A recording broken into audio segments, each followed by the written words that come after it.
That does got a shrapnel wound in it, and chest x-rays okay. The British Army's hospital at Camp Bastion provides critical emergency care for Helmand Province. Staffed by a Welsh Territorial Army medical unit, Captain Kath Smith leads the nursing staff on a trauma team. As soon as we hear the helicopters land, or in the sky and they're coming down to land, everybody goes to the window and have a look so we can see, just get an eyes on to what the casualties are like coming out. If they're coming out on stretchers, then that gives us an idea of what we're expecting. If they're walking out, then they might not tally with the information that we've been given. Travelling the last 500 metres of their journey by ambulance, the patients are received by the trauma teams and moved to the emergency department. The casualties, all Afghans, have been injured by an explosion. There's been significant traumatic casualties.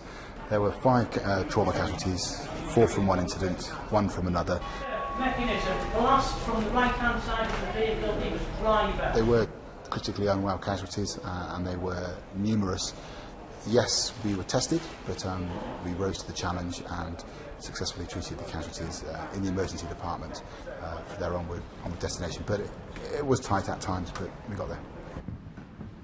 Using state-of-the-art equipment, one of the casualties requires a scan before being transferred to the operating theatre.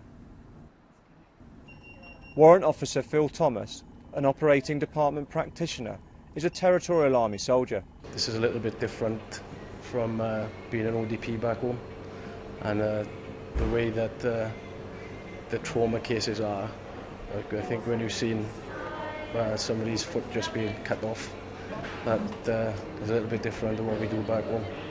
My team and myself were here for the boys and girls out on the ground. The hospital treats ISAF and Afghan soldiers, wounded enemy personnel and civilians.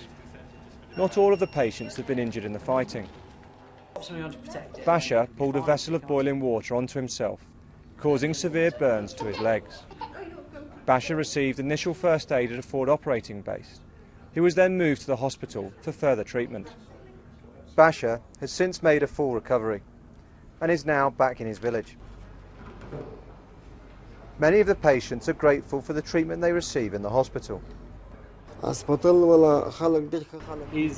thankful, and also he's happy from the staff that they treated him very well. The hospital and its staff are exceptional, always prepared and ready to save lives.